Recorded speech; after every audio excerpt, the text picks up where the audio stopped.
விரிவாக்கம் சட்டமன்ற தொகுதி வாக்காளர்களே, இறைவாசகம் ஒன்று இருக்கிறது. ஒரு நல்ல குடும்பத்திற்கு தலைவனாக இருக்க முடியாதவன் ஒரு சமூகத்திற்கு தலைவனாக இருக்க முடியாது. நம்ம ஒரு குடும்பத்திற்கு நல்ல தலைவனாக இருக்க முடியாதவன் ஒரு சமூகத்திற்கு தலைவனாக இருக்க முடியாது என்று பைபிள் வாசகம் கூறுகிறது. ஒரு குடும்பத்தையே உன்னால் வழிநடத்த முடியவில்லை, நீ நாத்திகம் பேசுகிறாய், உன் வீட்டில் உள்ளவர்கள் வேறொன்றை பேசுகிறார்கள். திமுகவில் இருக்கிறவர்கள்லாம் இந்த மத நம்பிக்கையை இழிவாக பேசுகிறார்கள். ஒரு மனிதனுக்கு மத நம்பிக்கை எதற்கு வேண்டும்? மத நம்பிக்கை என்பது ஒரு மனிதனுக்கு இருந்தால்தான் அந்த இறையச்சம், மத நம்பிக்கை இருந்தால் இறையச்சம் இருக்கும், இறையச்சம் இருந்தால் வாழ்க்கையில் ஒழுக்கம் இருக்கும்.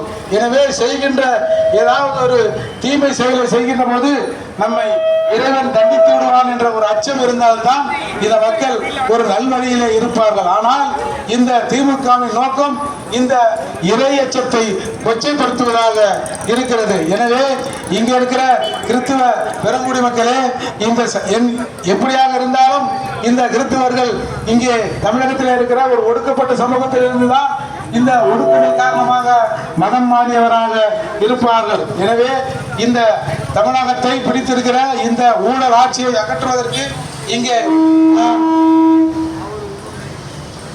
இரட்டை இலை சின்னத்திலே வாக்களிக்க வேண்டும். இந்த தொகுதியில் நிற்கிற வேட்பாளர் SR விஜயகுமார் என்பவர் இந்த பகுதியின் சொந்தக்காரர், இந்த பகுதியிலே வசிப்பவர்.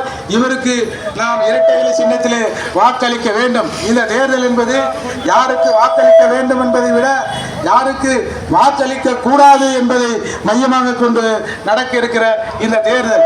இங்க இருக்கிற விஜயகுமார் அவர்கள் முன்னாள் MP, இந்த சட்டமன்ற தேர்தலில் நிற்கிறார். அதே வேளையில் திமுகவை சேர்ந்த வேட்பாளரை பாருங்கள்.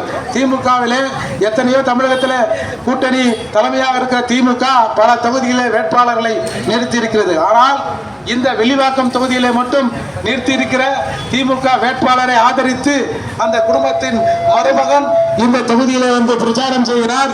இந்த தொகுதியில் இருக்கிற இந்த கட்சி நிர்வாகிகளை அழைத்து எப்படியாவது கார்த்திக் மோகன் அவர்கள் வெற்றி பெற வேண்டும் என்று ஒரு முதல்வரின் மருமகன் நேரடியாக களத்திலே இறங்கி நிற்கிறார் என்று சொன்னால் இந்த வேட்பாளரின் பின்னணியை நாம் சற்று ஆராய்ந்து பார்க்க வேண்டும்.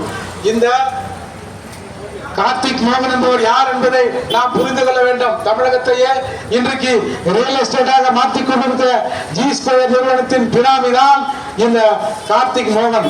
அந்த